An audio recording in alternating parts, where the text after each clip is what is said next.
Hello again, everyone. Welcome back to the Poisoner's Almanac. I am your co-host, Adam. I'm Rebecca. It's Friday. It's Friday. When you're listening to this, it'll probably be Saturday or later. Yes, most likely.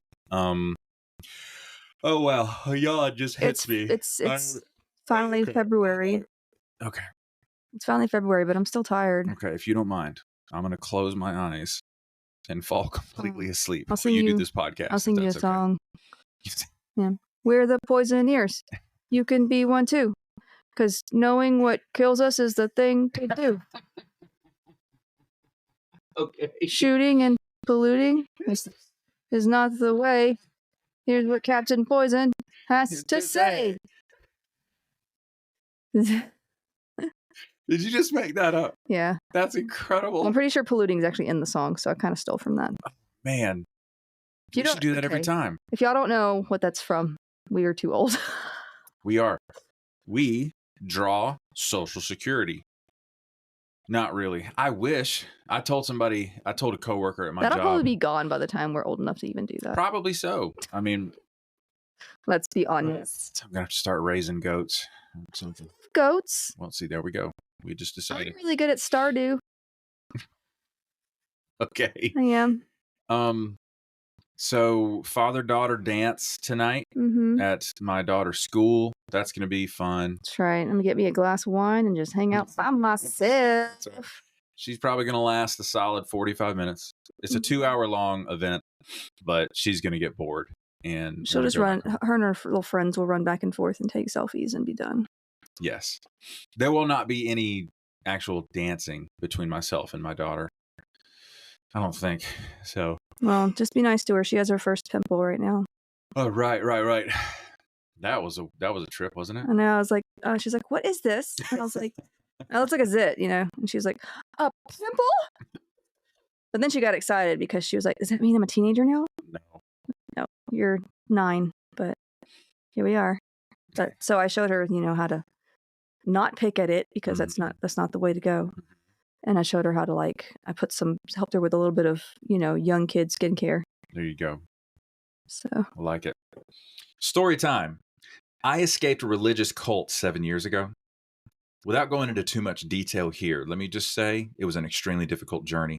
My mental health spiraled downhill, and I thankfully had enough presence of mind to seek out a therapist to work through what was going on with me. My therapist helped give me context to all the wild things I'd walked away from. He was kind, patient, and guided me through what my new normal might look like. I had never had healthy boundaries in my life. Therapy helped show me that as a result of being in a cult or high control group, I had never fully become my own person. It's a shocking thing to learn at the age of 32. I learned how to communicate to the people around me what I was going to do and, more importantly, not do with my time, energy, and resources. BetterHelp is the sponsor of this episode, and they're on a mission to make starting therapy easier. BetterHelp is a platform where therapists and their clients can communicate effectively and get the most out of therapy. There's a journal inside the platform for personal reflection, and there are group sessions on a number of different topics available every day. Starting therapy is easy with BetterHelp. Fill out a questionnaire, and you'll match with a therapist in as little as a couple of days. One of the best features of BetterHelp is that if the first therapist doesn't feel like the right fit, you can easily switch to another one until you find someone you really connect with. They carefully make sure therapists on the platform are well qualified, and their customer support team is there to help if you have any questions. With over 7,000 reviews and a 4.5 rating on Trustpilot, BetterHelp is a platform you can trust. If you're struggling and think you'd benefit from a therapy session, go to betterhelp.com/almanac or choose the Poisoner's Almanac during sign up and get 10% off your first month of therapy. So that'll bring us to a little bit of housekeeping for the old podcast. Be sure to follow us on whatever platform you're listening on. Thank you in advance for leaving 5-star reviews. That functions like a digital tip jar, and it pushes the podcast further into the algorithms and to the listening ears of other people like yourself who would enjoy this podcast. Shots. I don't know why that just popped in my head. Follow us on socials. We got links in the show notes, specifically the podcast Instagram. Be sure that if you're listening on your phone, screenshot from your phone when you're listening and post it on social media and tag us, please. We'd love to see that. We'll share it on our account and such, and it'll be a good time. The Patreon is up and running. There's a link in the show notes to join there. Is $1 United States dollar per month to support us on the Patreon. Plus 50 cents because Apple. Plus the 50 cents because Apple, of course, as everyone knows, doesn't have enough money. So thanks, Tim Cook. Hope you step on a Lego. Yeah, so if you become a patron, a paying member in the Patreon, you get shouted out by name on the podcast. You get the option to leave us a voicemail on the podcast here. I have a question real quick. Go ahead. If the CEO of Apple steps on a Lego, does the CEO of Lego step on an apple? Well, no, but I mean that too. But I was gonna say, does he like feel it and like get a little joy out of it?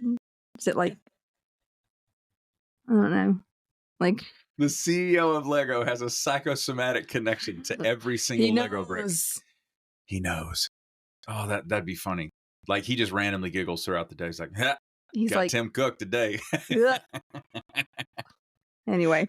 Good questions. Let's see, you can leave us a voicemail. Oh, bonus episodes. There are weekly bonus episodes that my podcast producer wife is pumping out for you guys. I do my best. Yes. Oh, somebody was live from Pompeii on TikTok. Yeah, I saw that. Did you really? I even mentioned it. Yeah, I mentioned it in the thing. All right. Because our algorithm must be like, let's go, in line with one another. Probably because I send you like 90 TikToks a day. The algorithm knows we're married. Isn't that wild? I mean, that's fine. I don't care.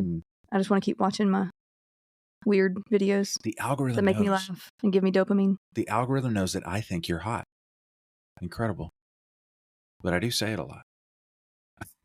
Well, that'll do it, I guess.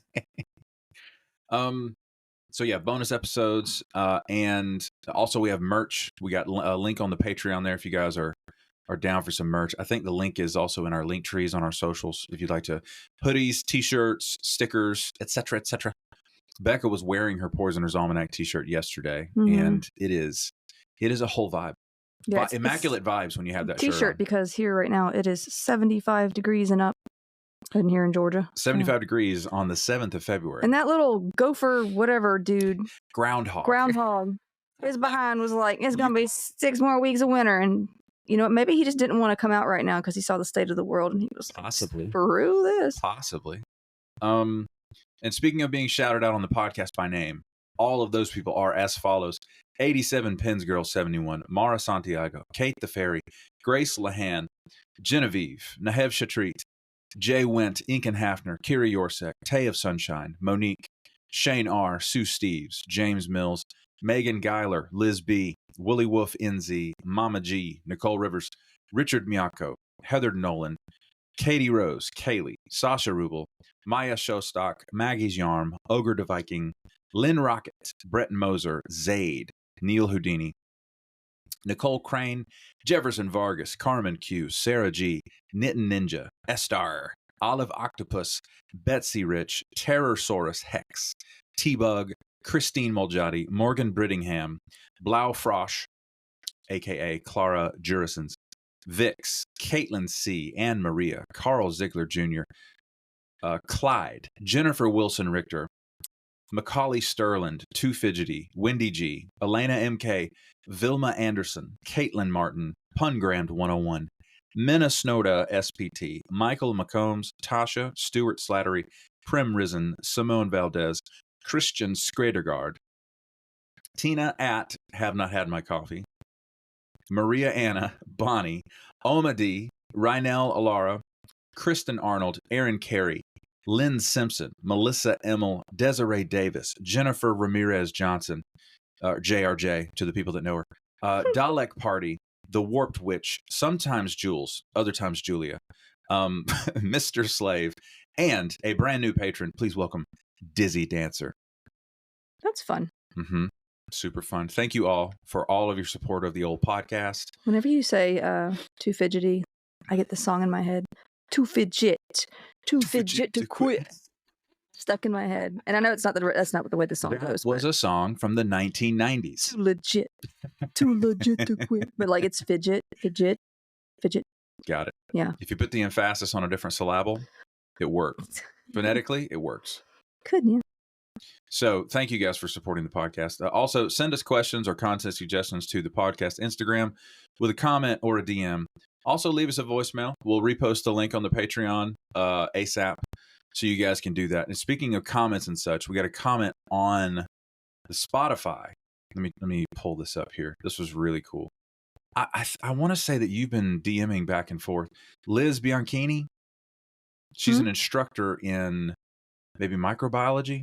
She's a yeah. Okay. I need to know. She says, "Oh, the syphilis episode is going to be crazy. I remember learning about this when I took medical bacteriology in college. I often tell my students that medical history is both fascinating and horrifying, and I do my best to cover both aspects. So many of these things were covered up. Henrietta Lacks was another example. I worked with is it HeLa or HeLa cells? HeLa cells, yeah, HeLa cells. I worked with HeLa cells for my master's and still didn't learn about their history until after I graduated. Mm-hmm. Very interesting. Yeah. Yeah, you can learn like the clinical highlights of stuff, but like the historical context is also just as fascinating. And that's part of what you bring to the table, What's that? There's always something naughty going on. That's why they don't talk about it. That's right. Like I was just talking with a patient. Was that yesterday or the day before? He is retired military. He was aircraft maintenance. And many of the aircraft are part of their maintenance is to be disassembled and cleaned. Now, many of the chemicals that the U.S. military has used over the years to clean aircraft are absolutely terrible for the human body.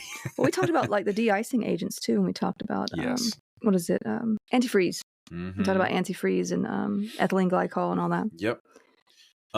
He was in a face-to-face doctor appointment discussing, he's 100% disabled, service-connected disability from the VA, and he was talking about, his collection of symptoms and issues. And he said, "Yeah, I was aircraft maintenance." And the doctor looked him in the face and said, "That's your problem." Yeah, what you breathe in Get there? Straight to, "Oh, that's what's up. That's what this is all from." Yeah. So, Liz is going to be hyped because guess what we're talking about today? What are we talking about today? Syphilis. Oh my God, we're doing it. Oh my God, it's happening. Yeah, and some naughty history as well. But are we going to talk about Ben Franklin?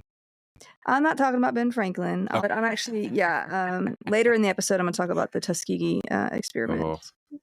So let's do this. Leroy Jenkins. Yeah. So last week, while discussing uranium mines and the U.S. Public Health Service being naughty with their, studying without consent, we mentioned a disease that they've also had a bad case of forgot our morals-itis. This disease being syphilis. Mm-hmm. And yes, syphilis is a sexually transmitted disease, STD. For those who may be listening with children, I will be keeping it clean still. Just know that we are discussing an STD and use your own judgment here for the little ones. And I'm not going to get like crazy. It's not going to get graphic or anything. I might, it's going to be purely scientific. Sure. So I do want to discuss this disease also because it's on the rise once again. So it's best to be knowledgeable about it. And I'm going to start with a quote here from, I'm trying to say his name right. This is an old name. Desiderius Erasmus in 1520. If I were asked which is the most destructive of all diseases, I should unhesitatingly reply, it is that which for some years has been raging with impunity. What contagion does thus invade the whole body, so much resist medical art, becomes inoculated so readily, and so cruelly tortures the patient. So, syphilis has been around for centuries, and it has its own myths and stories surrounding it. Well, at least with the name. Okay. Mm-hmm. So most know the Greek/Roman god Apollo, god of many things, including archery, dance, music, light, etc. If I don't get this right, Dalit Party is going to be like, "Excuse me." Listen. We're both nervous. ever since we found out. No, she's super nice about it though. She's been very helpful. But let's see. In 1530, an Italian physician and poet named Girolamo Francescolo. We mentioned him briefly when discussing like germ theory, I believe. He published a poem entitled Syphilis sive morbis Gallicus. And I want to say he's mentioning syphilis and calling it the French disease, but we're going to go over that in a minute. And in this poem, he features a shepherd named Syphilis and the god Apollo. Oh. He describes this tale and the cursed illness in 3 books with over 1,300 verses. In it, Syphilis, the shepherd, is angry with Apollo for drying up the springs and trees around his flock, and he vows to stop worshiping him and instead worship the king of the land. Being the Greek/Roman god that he is, Apollo curses the whole village, including the shepherd and their king, with a disease that will be called syphilis. Now, a nymph in the story named Amaris, I believe it is, later tells them to sacrifice offerings, including the shepherd Syphilis, Okay. to Apollo, Juno, and Tellus. Juno being Hera, like the Roman version of Hera, and Tellus, I think it is like the Roman god of agriculture and earth, kind of like the Greek goddess Gaia. Isn't there Gaia in Captain Planet? Isn't that the lady? She's Mother Earth or whatever. Yes, she is. Yeah, so check. Second Captain Planet reference. Yeah, there we go. So far. I'm on a Captain Planet. Watch me go. I'm going to watch it today. Show it to Camilla, and Camilla's going to be like, what is happening? What is the kid that's like, heart? That one. That one. It's so funny because they're trying to teach us the value of, your heart, and all the kids are like, who cares about that? Let's do the fire. That kid was annoying, though. The fire. Yes, he was. Like, what's wrong with this kid? Yeah. And then you're like, well, fire, it's supposed to. He was redheaded, too. Yeah. He was a ginger. And he was like into the water chick, right? 100%. Dolphin girl. She wasn't a dolphin, but she liked dolphins. Was she the Russian? I don't remember. Okay. I don't remember what accent she had, but. All right. Oh, we got to watch it now. Yeah. Crazy stuff. Crazy stuff. Anyway. There's like the bad guys too. The bad guys are like, I'm going to throw this trash here and burn this pile of rubber and I don't know, crazy stuff. But here we are. Apparently a lot of people didn't listen to that show. So now, as a result, Tellus, or Gaia, whatever you want to call her, offers them this tree of Gaiac, Gaiacum officinale, I believe it's called. It's a source of basically healing elixirs for various ailments, including syphilis at one time. So preparations made from this plant's resinous gum, like it's sap kind of deal, were the first treatment for syphilis and kind of acted as a purgative. So like it induced sweating, vomiting, diarrhea, urination. It was basically held as a blood cleanser, which like they believed it was flushing the sickness out of the body. That's, they figured if it was making you like purge everything out, then it was doing its job, that kind of thing. I am smiling so big because I had a friend who was taking bootleg colchicine from Africa. Somebody just sent me, I got to look at it, but I haven't looked at it yet. Somebody just sent me a message that I think there's another case recently of colchicine. Yes, I need to look at. pulled up I have that YouTube video of that podcast in queue. It was Oma. Oma sent us that on the Patreon. Yes. I'm I'm always interested in a good colchicine story. Anyways, I cannot believe how similar, because he told me, and let's all make sure we're on the same page. I have a doctorate in a medical field, and my friend is telling me, no, that's how colchicine works. It flushes you out. It gives you diarrhea all the time. And that's how it helps your gout. I'm like, no, sir. No, sir. It's probably got something in it your body hates. That's what's going on. It reminds me of the Office episode where Kelly stands up and she thinks she's taking a tapeworm. What's his name? He didn't actually give her that, but she thinks she has one, and she's like, I hate this thing inside. Yeah. But yeah, I mean, that may be a side effect, but yeah, That is not a therapeutic mechanism of a medication. Yeah. I mean, it may be a side effect as it gets rid of the uric acid. I don't know, but that's not the way it's, yeah. Anyway, Anyways, moving on. I hate it here. Go ahead. Just because something makes you purge everything does not mean it's, but that's the same thing with, you know, people do the whole cleansers. What are they called? Like Juice cleanse. And if you want to do that, fine, but it's really not going to do much for you. I mean, if you have a working liver, that's going to be your detox right there. I mean, your liver does that already. Yeah. I mean, if it just makes you feel good, which I don't know, like I would think you'd feel kind of dry and dehydrated after the fact, but you know, do what you want to do, but just know that your liver is what takes care of the toxins in your body already. So yeah. Anyway, and it can actually be dangerous. You can dehydrate yourself pretty bad from that kind of stuff. So yeah, it was hailed as a blood cleanser. So like, but it was done away with when it simply proved unsuccessful at curing syphilis. There you have it. Anyway, but that's where we get the name syphilis from later on. So it's just his name. Yeah. Okay. But before, like he was cursed with the illness that we now know as syphilis. Before it was called like the Great Pox or the French disease. The Ben Franklins. We'll go. I don't even know if he actually had it. I've heard he did, but I want to look it up. It's like suspected. Like he had a lot of symptoms, I think. Well, he did like prostitutes. He did. Did Ben Franklin have syphilis? There's no credible evidence to show that he had syphilis, but some historical accounts have speculated about this possibility. Well, we're fine with speculation. Let's ride. But I mean, you know, there's Anyway, back to this. It's like naming a disease Apollo or something. It's so funny. Like you're just Apollitis. Apollitis.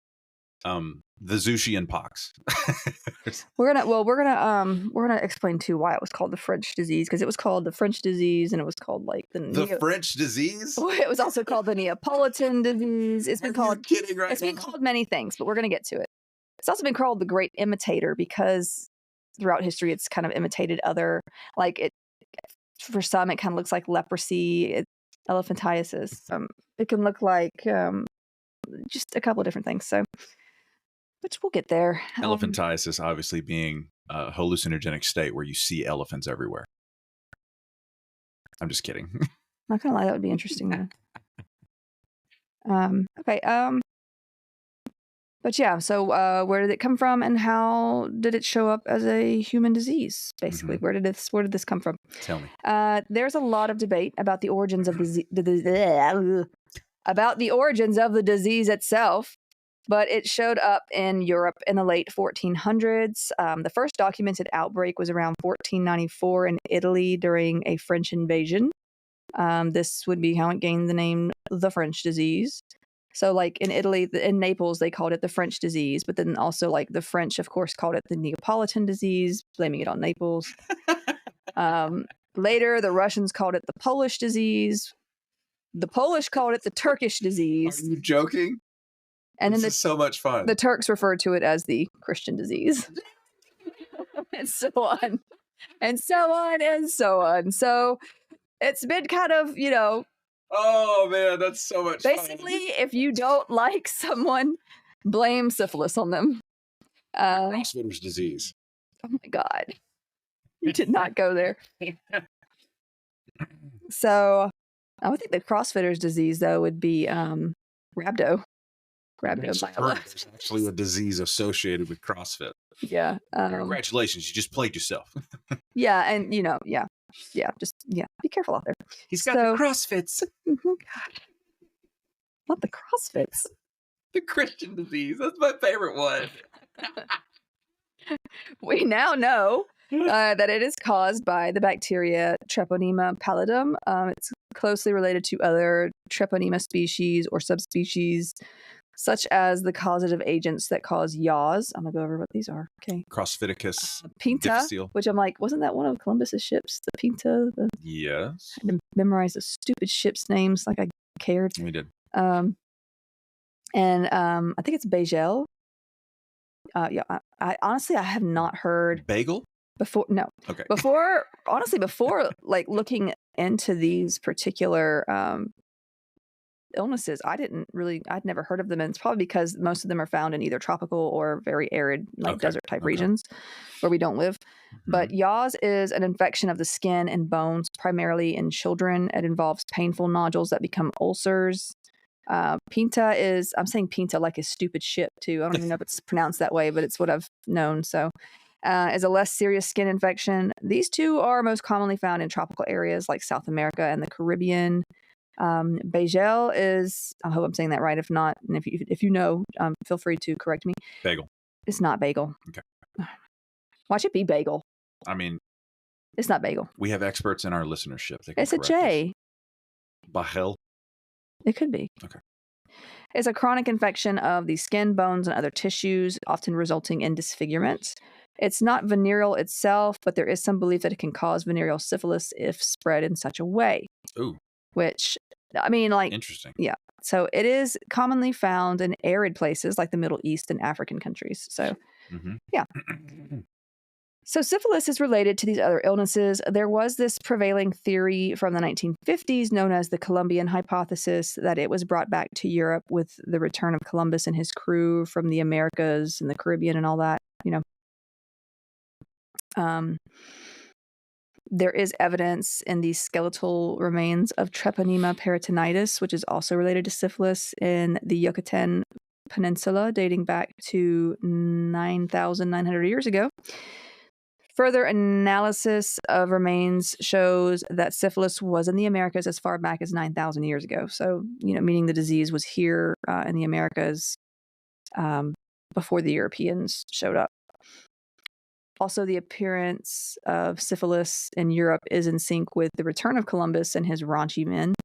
Their first return to Spain, I believe, was in 1493. And there's an outbreak that happened in 1494. So the theory that Columbus brought the disease back to Spain and spread it wildly from there has shown some promise. However, according to the pre-Columbian hypothesis, it is possible that the disease was already in Europe by this time and it just wasn't talked about or written about before the outbreaks in Italy in 1494. Syphilis has been called the great imitator.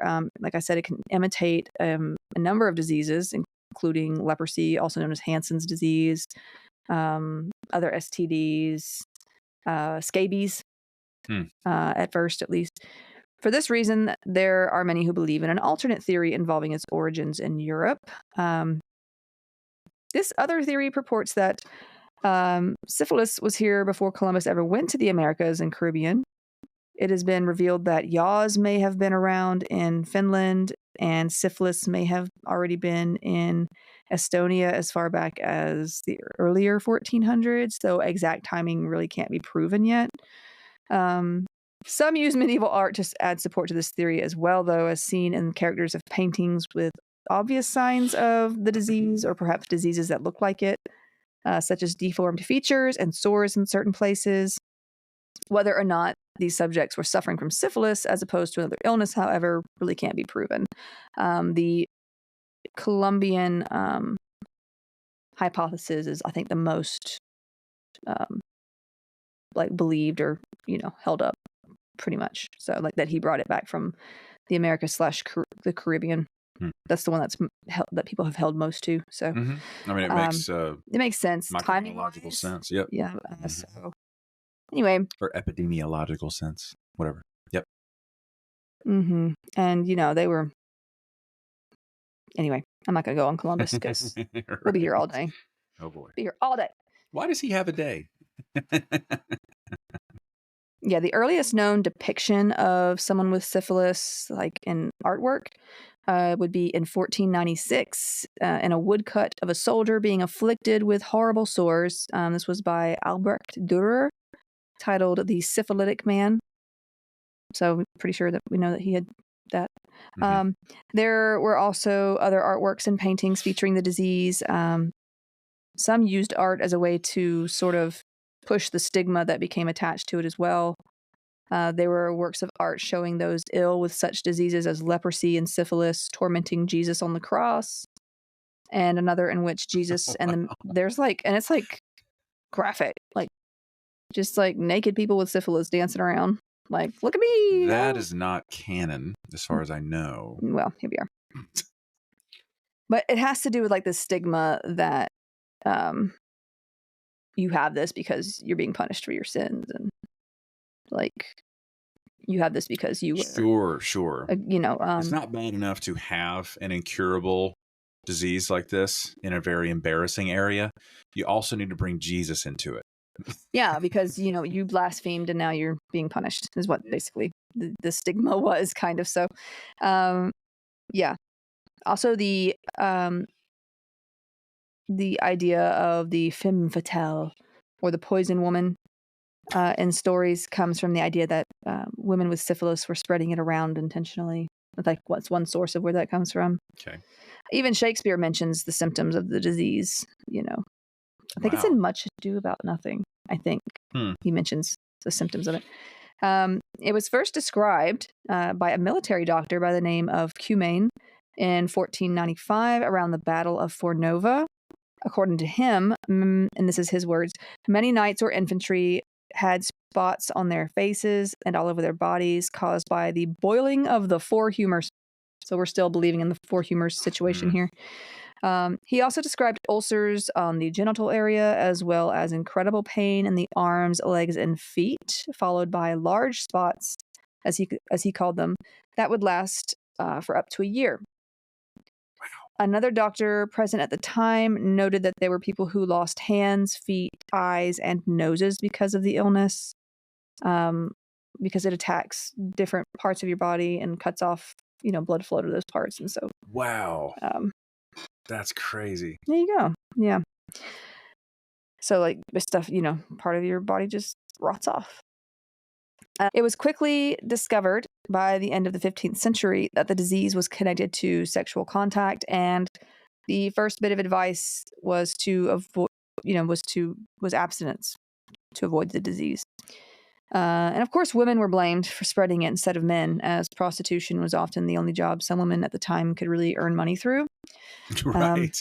Don't blame the men who were seeking out this service. Oh, yeah. But other ideas were to clean one's sensitive areas with wine and water, and to apply powdered lead oxide, lead carbonate, and gold. Yeah. So it quickly spread to Poland. In 1528, there was a sort of hospital for venereal disease that was set up. But it was more like an isolation facility where patients were just sort of stored away, like, Yeah. Throughout Europe, the presence of clinical signs of syphilis, including pustules, cankers, and bone destruction or malformation, became a stigma that was associated with being unclean and led to basically this mistreatment of all these people who were afflicted. Yeah. And that went on for centuries. Soon after the first reported outbreak, in the late 1400s, the disease spread into Asian countries, including India, China, and Japan. Now, syphilis in its first century seemed to progress more rapidly, and it resulted in more severe illness and death compared to the form of the disease that we're kind of used to after the 16th century. This less severe, slowly progressing form of syphilis after the fact likely became what is now known as one of the most common STDs worldwide. Did you happen to see the photos that Mara Santiago posted on the Patreon of that abandoned sanitarium? She did a photo tour. Have you seen these? Look at this. Oh, yeah, they're creepy. Mm-hmm. When you mentioned that they were isolated in, facilities or whatever. Yeah. I mean, with sanitariums, they were kind of, a lot of the bigger ones were treated as like spas. Mm-hmm. But these places are creepy. Yeah. Yeah. But you notice the floor to ceiling length doors that open onto the porch, so that chair or bedbound patients could be wheeled out there. Yeah. It's wild. She said she did a photo tour, and I was like, "Oh my god, post the photos." Yeah, I now want to see. Yeah, because they believe like, oh, put them in the sun, they'll get better. Mm-hmm. But that's still a common belief now. Like, I have, I deal with anxiety and depression, and people are always like, just go outside, just get in the sun. I hate the sun. Okay. I don't hate it. I have a love-hate relationship with the sun. It burns my eyeballs out of their sockets, and it just drives me insane. Becca commented the other day, she was like, the sun was extra bright today. It was. Becca, both of us know that. I mean, atmospheric conditions can make it appear brighter. Astronomically speaking, that is not happening. It was bright, and it hurt my eyes. I don't like bright light. Becca thinks that the sun is sentient, and it's after her. It's like that little sun in the Mario Brothers world. Like, comes down and tries to get you. Yeah. Oh, man. Yeah. Anyway, but no, if my therapist is listening, I don't actually think it's sentient. Please don't put me away. Do you have any reason to believe that she listens to this podcast? You never know. Oh, man. That would be so funny. I would love that so much. She could totally track your progress. Oh, my God. So, okay, so you seem a little concerned about the sun lately. When I had my testing for my psychological testing, they wrote that I had a fear of stairs. And I was like, no, I have dreams where the stairs change on me. I have a lot of anxiety-driven dreams, right? And like, I'll be on stairs in my dreams and they change and I'm up high. I'm terrified of heights, for one. So that's part of it. And I was like, I don't have a fear of stairs. Anyway, I thought it was kind of funny. That was a really funny part. Funny. Yeah. Anyway, back to syphilis. Yeah. So, like viruses, bacteria, they change, they adapt, they mutate. Yeah. So, it started out as something definitely more severe. It's still not a great illness, but when we look back, we see like more severe signs of the disease and also probably more deaths with it. Not to mention, I would think if there's people who are developing sores and cankers, and we've discussed unsanitary conditions of the past, like you're probably dealing with infection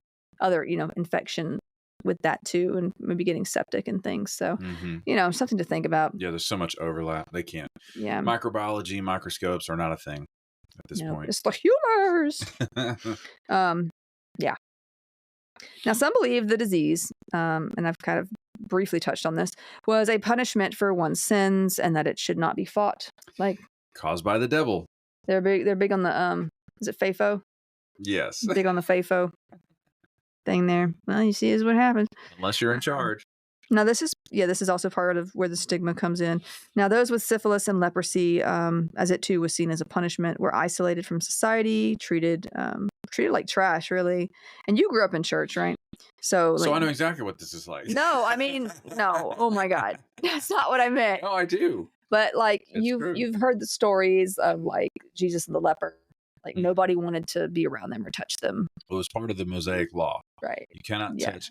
And even people who are afflicted with these diseases are required to shout unclean to let people know you should not get near me, or you will also be ceremonially unclean yourself. Which, I mean, I get from a don't want to spread it to others perspective. Yes, but the way that they're treated as like... Yeah, the social stigma, Right. But I mean, the Mosaic law isn't full of... also practice empathy. Yeah. It's not in there. So, anyway, yeah. If you accidentally kill your slave. Oh my God. That's in there. Yeah. So, yeah, those with syphilis, like those with leprosy, were left disfigured pretty horribly, actually. And it was not uncommon for those who could afford them to wear like masks or fake noses, like to cover up the damage it did. All I'm thinking of is Alice in Wonderland. The people surrounding the Queen of Hearts. Oh, with the nose? Yes. That's so wild. Now, treatments for the disease early on were pretty rough as well, and they included the cauterization. Do we know if it was sterile? Probably not. Of the ulcers in various areas. Would they just do that with like a poker from the fire? I guess. I mean, at one time they were eating mummies, so. Right. So, yeah. cauterization of ulcers in various areas, followed by the application of ointments containing mercury at the sites, like twice a day. Yes, mercury. Some were put in very hot steam baths, but it wasn't like the spa kind. They would be locked in there, and it's very uncomfortable, especially if you've got these lesions, that have just been cauterized and such. Now, these kinds of treatments lasted every day up to like a month, and they were so painful that many patients expressed wishes to just die instead. It was bad. Yeah. Now, they only saw results in like 1 out of 100 patients, apparently, but this also could be because there is a latent phase of syphilis, which we'll go over in just a little bit too. 1 out of 100. Yeah. I'd quit that job. I would just be like, I'm just going to die, thanks. Now, this illness affected the poor and wealthy alike, found its way into royalty as well. Prostitution soon became regulated in a way, so to speak. Now, officers would supervise the profession somehow. Women were required to have weekly medical examinations. Like, okay, now they care about their health, right?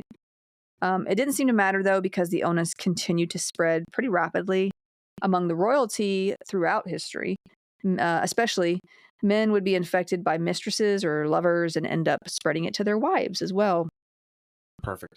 But it's the women. I'm just kidding. By the late 1700s, researchers have speculated that over 1/5 of Londoners had contracted syphilis by their 35th birthday. 20% of the population. Here we go. Then there is congenital syphilis, where a child is born with the disease, spread to them via the mother. It can travel across the placenta, can infect the child. Oh, yeah. Syphilis is also a cause of miscarriage as well, that kind of thing. And also birth defects, bad ones. Such treatments of mercury-laden ointments carried on through the 18th century, and another less expensive treatment was available to some in Western Europe. This less expensive treatment involved burying someone naked up to their neck with dung, because they believed it would draw out the illness, I guess. I cannot imagine the smell. Well, maybe it's related to the whole bad air law of attraction thing they also held to, like during the I just came up with that way of saying it, but like that's not a real thing. That's so funny. I didn't even trip over that. I know what you're talking about. Like the bubonic plague, when it was when it's still kind of a thing, but you know what I mean, when it was like going on really big over there, they were like they were people that would spend time near sewers to rid themselves of the plague or prevent it, because they believed like calls to like. It's trial and error, man. I'm telling you. And yes, that's an SJM reference. Like calls to like.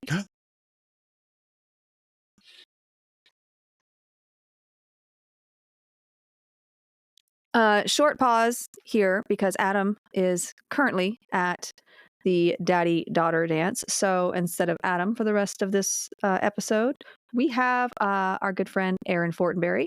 Hello.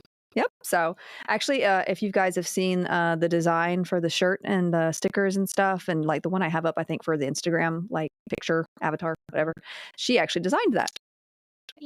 She did. So thank you for that, Erin. You're welcome. But yeah, I told you a little bit about what we were talking about. Yes. Syphilis. So I'm going to keep going where I left off, and we were talking about, let's see, the use of mercury as a treatment, which is also a poison. So not cool. So basically they were using these, the mercury would cause like sweating and diuresis, and it looked like they were like getting rid of the illness through bodily fluids.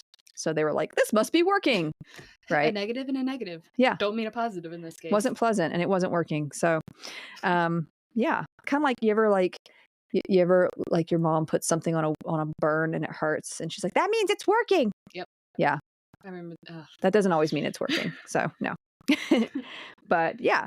So as the use of mercury increased, so did the many ways it could be given as a treatment. It could be applied to the skin as an ointment, as we've kind of gone over, swallowed as pills, drunk as an elixir, or even injected in solution, which that couldn't have been very sterile or good for you. Fumigation therapies also became popular, which sounds to me just like pest control, which sounds problematic, but okay. during which syphilitic patients might sit in an enclosed space exposed to these mercury vapors for days at a time. So, But one method even involved a patient sitting on atop of like a toilet of sorts, beneath which there'd be this block of cinnabar, which is like we've talked about in our mercury episode, is basically like naturally occurring mercury mixed with sulfur. And it was placed on like a hot iron. So it just would kind of rise up. It just doesn't sound very pleasant. It doesn't. No. None of these do really. Now, it was around this time that the phrase, "one night with Venus, a lifetime with Mercury," became popular. So, So, this is a podcast about poisons and the like, so we've gone over mercury as a poison, of course. The effects of the mercury during these treatments, in case you don't remember, include sweating profusely and the appearance of one urinating more. It is a diuretic sort of poison. And it led many to believe that it was working, like I said, that it was sort of driving off the illness. Now, some may have seen some relief from the illness, but this was likely due to the fact that there is a latent phase of the disease, which we'll talk about in just a second. In reality, these patients were being poisoned by the very treatments they were given, as you can imagine, and basically enduring and even dying of mercury poisoning. Side effects of such would have also included nerve damage, tremors, or twitching. Like I'm sure you've heard like mad as a hatter, basically because like the idea goes that hatters were using mercury. And so like the Mad Hatter himself, kind of like strange looking and kind of cognitively impaired, so to speak. So irritability, nervousness, mood swings, weakness, insomnia, nausea, headaches, loss of sensation, tooth loss, severe skin ulcers, and organ failure. Fun times. So many were actually killed by the mercury before they were taken out by the syphilis. So that's not cool. Yeah, probably not the most fun. Then again, I imagine syphilis is not funny. You know what? None of it's fun. This is that time. This is that time and day where nothing is fun.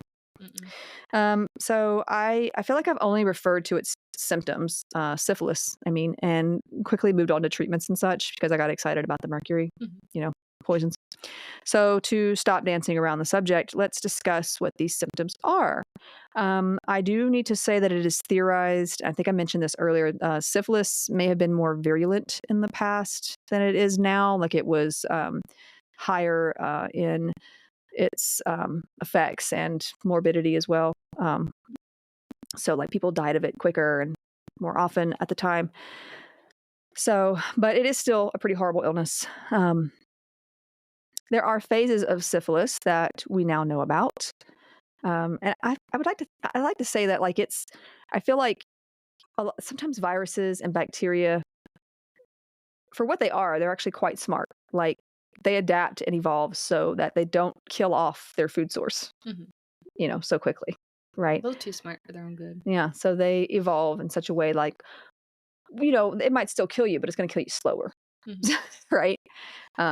So that's kind of what happened with syphilis. It's kind of what happened with TB as well. Although TB will still kill you. But the first phase of syphilis is known as primary syphilis and can occur within 2 to 12 weeks after exposure. This is when the first signs, such as a painless or maybe itchy sores known as cankers, these will appear on the genital area or on the mouth. Quick note, you can actually spread syphilis through kissing if you have like these cankers on the mouth. You would probably want to kiss that anyway, but just maybe don't do that. Also, if scratched, these sores may become ulcerated and infected. These sores often go away on their own within a few weeks or months, but that doesn't mean the patient is considered cured and can still spread the illness, even if it doesn't look like they have something going on. And the illness can progress if left untreated. Secondary syphilis is the second phase, as you can imagine, and it appears after about 1 to 6 months after the original signs or sores appeared. Now, in this phase, there's a rough, bumpy rash that appears. It's usually not itchy, but it appears over the entire body, including like the soles of your feet and the palm of your hands. Now, other symptoms experienced in this phase can include fever, fatigue, muscle aches, weight loss, headaches, hair loss. Sorry, it changed my thing. Yeah, I'm just picturing a hairless cat. Hairless cat. Yeah, A hairless cat. one of just those. shows up. Exactly. Just So weight loss, headaches, hair loss, and swollen lymph nodes. These symptoms may come and go for years if not treated. And the patient is contagious through sexual contact of any sort, whether symptoms are obvious or not. Without treatment, it will progress to the latent phase. And we have to remember, too, there was no treatment like a long time ago. Like we'll go over treatments in a little bit, and they didn't really start appearing until the early 1900s. So actual treatments, I mean, not like mercury. Yeah. So, literally survival of the fittest out there. yeah. At that point. Yeah, just no touchy. Don't touch anybody. Take a Nah. note from Cusco. Exactly. No touchy. It'd be interesting if, like, the latent phase, you turn into a llama. A llama? He's supposed to be dead. So is Yzma. No, I'm just kidding. Is Yzma? Oh, no. Now, latent syphilis is exactly what it sounds like, sort of. There are no outward signs of the illness apart from a few flare-ups here and there, but it is wreaking havoc on the inside still. This stage can actually last up to 20 years, and the infection can damage the heart, brain, other organs, and bones. It basically eats away at, like, your bones. It is rare but possible to spread the illness at this stage. Without treatment, it will go into late phase, where things get even worse. Now, late or tertiary syphilis is the final phase. About 20% of those infected will enter this phase where serious health problems occur, including brain damage, which causes cognitive issues, dementia.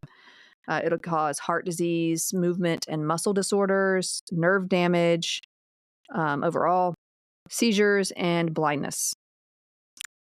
Now, we mentioned congenital syphilis a little bit ago. This is when babies are born with the illness. Having been infected in utero, it can pass. They can infect them through the placenta.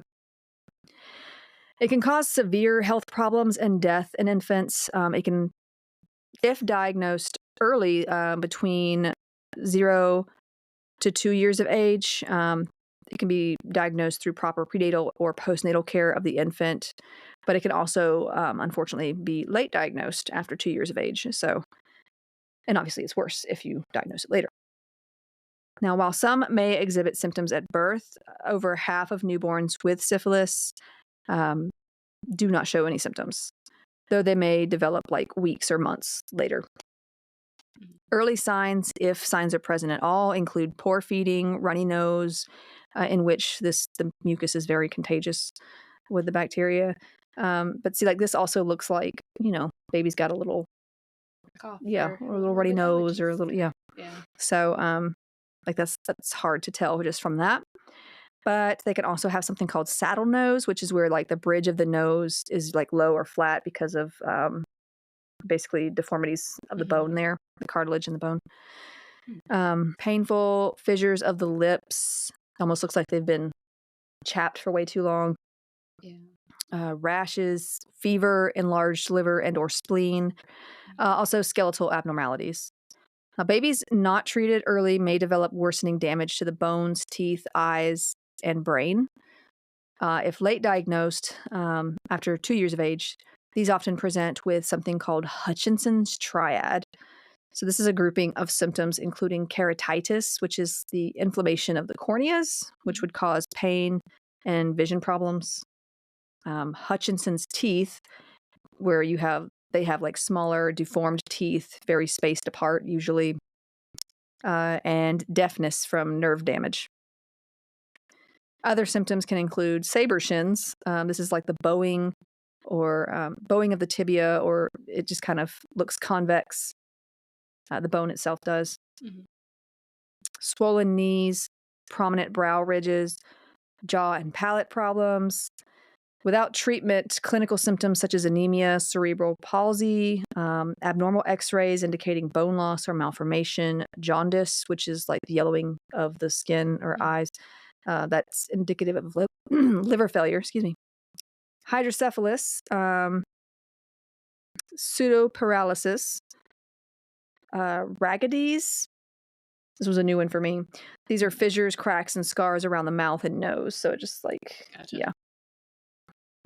yeah. Du Bois sign. This is the shortening of the little finger, like indicative of bone, the bone in there. Fully developed there. Yeah. And Hygomenakis sign. I'm not sure if I said that right. This is That's a fun word. This is a clavicle abnormality. Okay, that Like, one word. and Never mind. Yeah. And it's usually like the collarbone. It's Mhm. usually the right side. I'm not sure why it's Oh. usually just one side, but it's like the enlargement of that bone. Mhm. So Also, fun fact: did you know that the collarbone is meant to break so other parts don't. of Yeah. your chest? Yeah. Yeah. Somebody told me that one day, and I was like, "Huh." Yeah. It can break when you're in a car accident, like from the seatbelt too. Which is crazy. Yeah. Crazy. It's not. It Feels doesn't like- feel ugh, good. No, It God, no. doesn't feel good. But yeah. It's kind of cool though how it's built. It's like, hey, protecting Mhm. you and the rest of more important. Yeah. guess Taking one organs for and- the team. Exactly. Yeah. Now, death often results from pulmonary hemorrhage or bleeding into the lungs. Not so fun fact, there is actually a painting by Edvard Munch. It's Edvard, right? It has a V in it. Edvard Munch, Edvard? Scream That guy. sounds right. Scream. Oh, yeah. That guy. Mhm. Yeah. I remember learning about him in school. Yeah. I think we all know that painting, right? Scream. He's on the bridge and it looks like an alien screaming. But this painting's called Inheritance, and it's depicting a baby and mother who both have syphilis. So just a little bit of artwork depicting congenital syphilis there. Mhm. Now, these days, meaning today, modern times, those who have access to prenatal care, and we must remember that not everybody does, are screened in early pregnancy for syphilis and treated if necessary. Up to 40% of babies born to people with untreated syphilis die from the infection. That's a pretty high number. Mothers with primary syphilis can be treated with a single dose of intramuscular and penicillin, just like kind of, how they give you shots sometimes in the hip where the muscles and all that are, or in the deltoid. Whereas latent or secondary syphilis is treated with like once weekly penicillin injections for 3 weeks. So, but this can prevent congenital syphilis if the mother is treated, especially before like 16 weeks pregnant or by at least 30 days before delivery. So it just needs to be done as quickly as possible. In other words, don't wait. Yeah, like that's another reason why it's important to get prenatal care. And even if you have no concern over like STDs and stuff, like lots of things can happen during pregnancy. Yeah. So, And it's better to be safe than sorry. and for yourself as well as the baby, Oh, like yeah. because like you can have all kinds of issues. You can have issues with your blood pressure, all kinds of stuff. It can, pregnancy is and I'll get some hate for this. Pregnancy's not fun. It just isn't. It wasn't for me. I know some people enjoy it, and I'm not one of those people. But there's a lot of things that can go crazy, and that's good to get, your health care. Mhm. See, I can't speak on it, but I believe you, and I trust you on that. It's for some they have no issues. Like they have like the perfect pregnancy. It really depends. But it's still, either way, it's important to get that prenatal care because it's expensive. Don't get me wrong, but it's definitely needed for you and the baby. I mean, pay a little bit more ahead of time and not have to pay as much later. So, right? Yeah, I mean, hopefully. Now, the pregnant woman's partner would also need to be treated if infected to prevent reinfection. Obviously, that seems obvious, but it isn't to everybody. Yeah. For modern reference as well, syphilis affects about 1 million pregnancies a year worldwide. In 2016, there were around 473 cases of congenital syphilis per 100,000 live births and 204,000 deaths from the disease worldwide. Of these 660,000 congenital syphilis cases reported in 2016, 143,000 resulted in deaths of unborn babies, 61,000 deaths of newborn babies, 41,000 cases of low birth weights or preterm births, and 109,000 young children diagnosed with congenital syphilis. So it's a thing. It's still around, it's still a problem. Now, around 75% from these numbers were from the World Health Organization's African and Eastern Mediterranean regions. Cases of congenital syphilis in the U.S. have been rising since the early 2010s as well, though, especially in Mississippi, where the incidence increased more than 900% from 2018 to 2023. Mm. It's a big number. Mm-hmm. Big jump. And also, it always hurts my brain when I see anything above 100%. I'm like, I know what they mean, but like it hurts. It's like, does it have to be that number? Like, why? So when a case is diagnosed, the child is treated, but treatment cannot reverse any deformities, brain damage, or other tissue damage that's already occurred during pregnancy. So yeah, that's unfortunate. And honestly, it's going to be interesting trying to pick pictures for the Instagram on this, because the pictures are pretty awful, and I'm not trying to. They're sad and they're awful, and I'll leave most of those kind for you to look up yourself. But yeah, so and I don't even think Instagram may even let me put some of these on. They might not. They might flag it. And I mean, I'm not going to obviously I'm not putting anything inappropriate anyway, but it's still hard to see. So I will use judgment there. Yeah. A good call. Yeah. Because I looked at some of the pictures and I was like, oh my gosh, like that's horrible and sad, and that's going to be my brain for a while. Now, back to history for a moment. During the Victorian period, prostitution was blamed for the growth of syphilis cases, and it was a part of it. However, it was conveniently never blamed on the men who sought out the services of these prostitutes and sometimes gave the illness themselves to their wives, or gave it to the prostitutes that they were with, it seemed like the women were to blame for this, but I mean, it takes two to tango. So the Contagious Disease Act of 1864 aimed to control soldiers' and sailors' relationships with prostitutes as a way of reducing levels of STIs. But under the act, the powers of which were extended in the following years, women were the sole target. It allowed for the registration, arrest, and invasive medical examination of any woman suspected of being a prostitute. If found to be carrying syphilis or other venereal disease, they would also be confined to special medical institutions known as lock hospitals, sometimes for many months. I don't like the sound of that. No. So, those refusing to be examined faced up to 6 months of hard labor in prison. What? Yeah. What the heck? So, now, the act required no such compliance by any men, mind you. Of course not. Of course not. Now, this still didn't do much to stop it spreading anyway. And the act was repealed by 1886 when people became more aware that wealthy men were actually more to blame at the time for exploiting impoverished women. We learned something.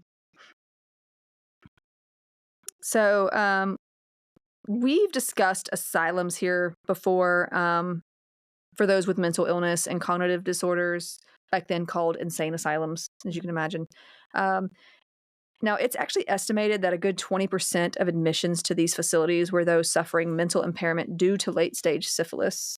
And if they'd actually had antibiotics at that time, those people wouldn't have even had cognitive impairments. Right. So, this... It could have all been prevented. Yeah, this illness is... It causes more than just disfigurement and death. It was causing all kinds of cognitive issues, too. Yeah. There was no way to really diagnose the illness for sure in some of these cases, especially latent cases. Later, as we know, in 1914, World War I broke out, and another World War II came about in 1939, in the 40s and all that. Now, with war, sickness seems to follow. In the U.S. Army during World War I, STDs, including syphilis, were the second most common reason for disability and absence from duty. Being responsible for nearly 7 million lost person days and the discharge of more than 10,000 men. Only the Spanish influenza epidemic of 1918 to 1919 accounted for more loss of duty during that war. It's a lot of days. Yeah, that is a lot. Lord. So during World War II, specifically between 1941 and 1945, the annual incidence of STDs in the U.S. Army was 43 out of 1,000. As for the Brits, there were over 400,000 hospital admissions from the British Army for venereal diseases, including syphilis. And it's been estimated that around 5% of those who served in Britain's forces during the First World War became infected, taking each of them away from their duties for potentially several weeks at a time.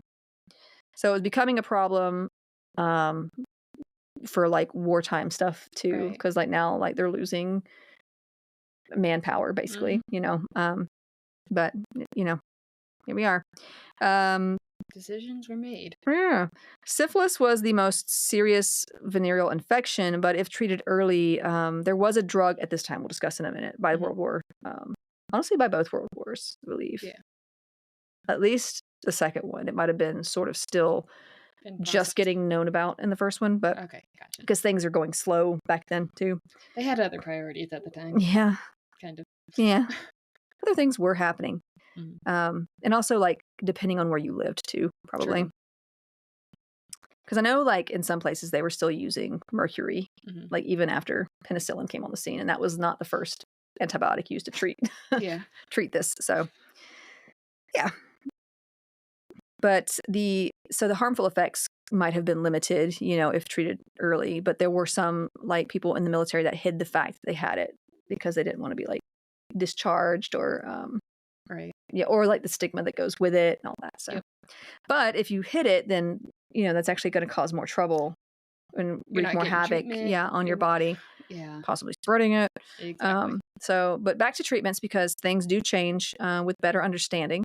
Mercury was still being used to treat syphilis until further understanding of the disease arose in 1905. We have now entered into the period of microbiology, or the beginnings of it, really. In 1905, Fritz Schalden and Erich Hoffmann discovered the bacteria, that causes syphilis, Treponema pallidum. They called it Spiraceta pallid before it was changed to Treponema pallidum. I'm not sure why the change, but there we go.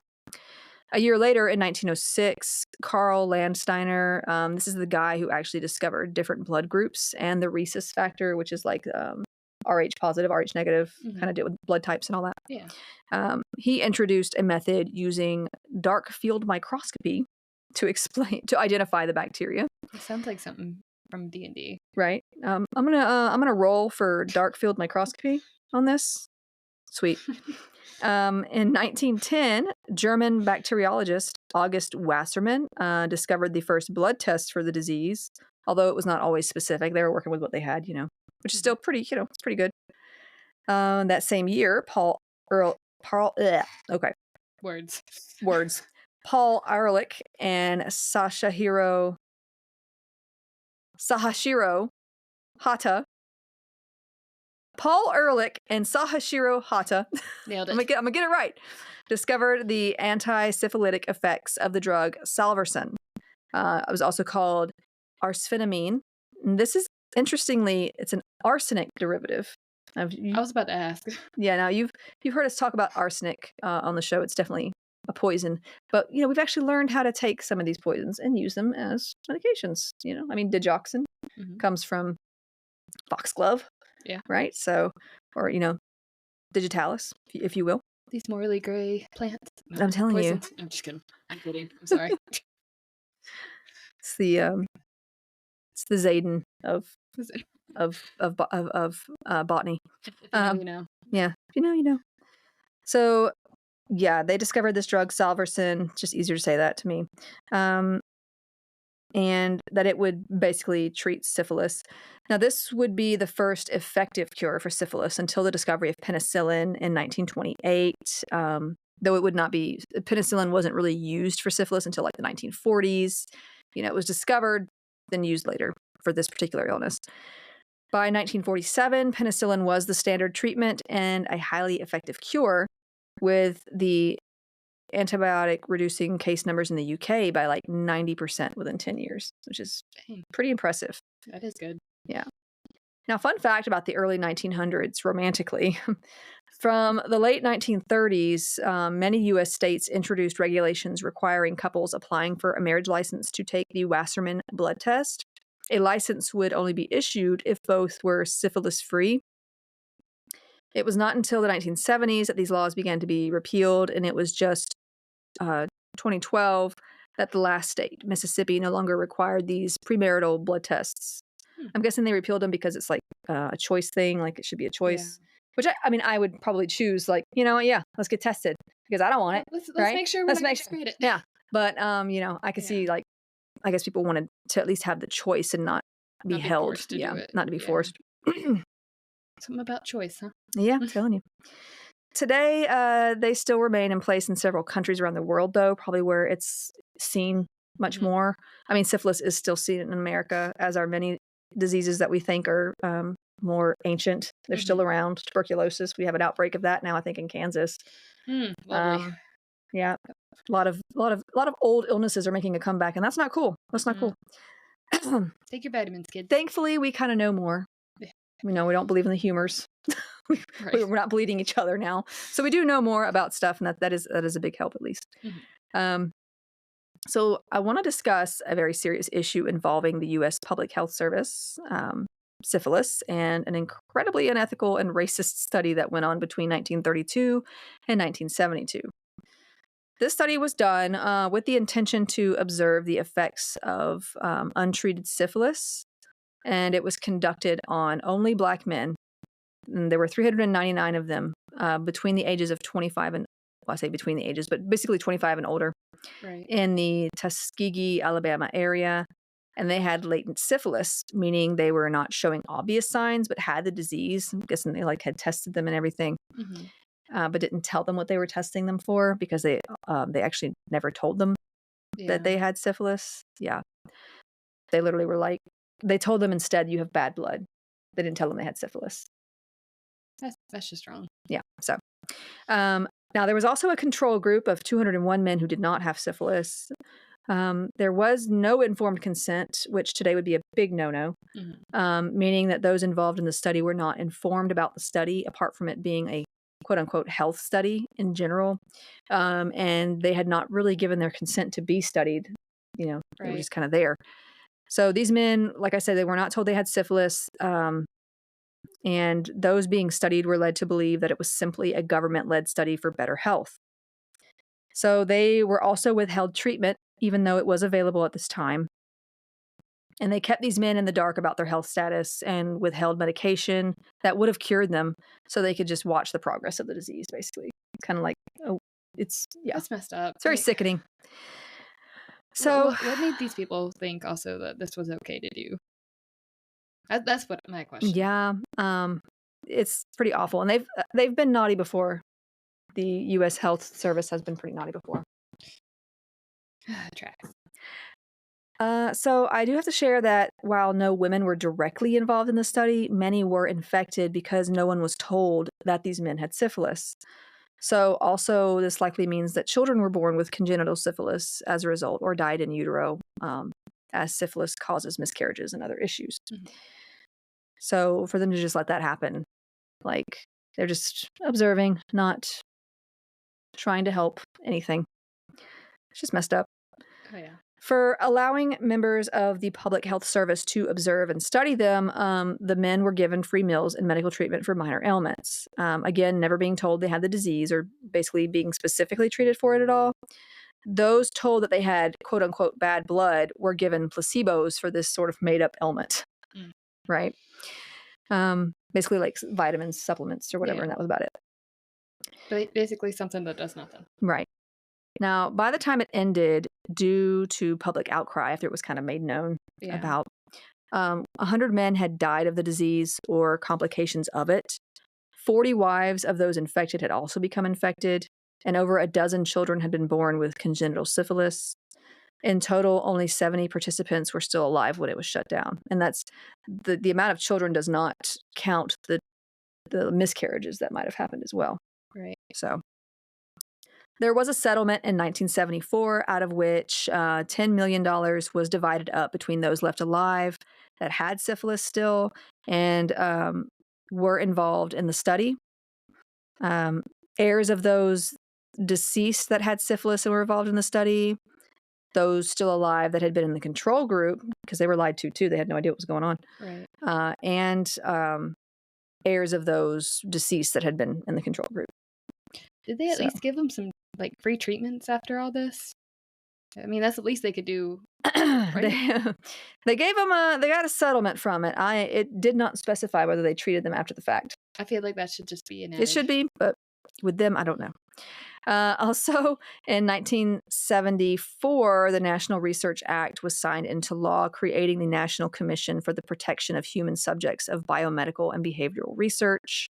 The group identified basic principles of research conduct and suggested ways to ensure that those principles were followed. So, like, basically protecting human rights during this kind of thing, which a good thing. They did not protect these men's rights whatsoever.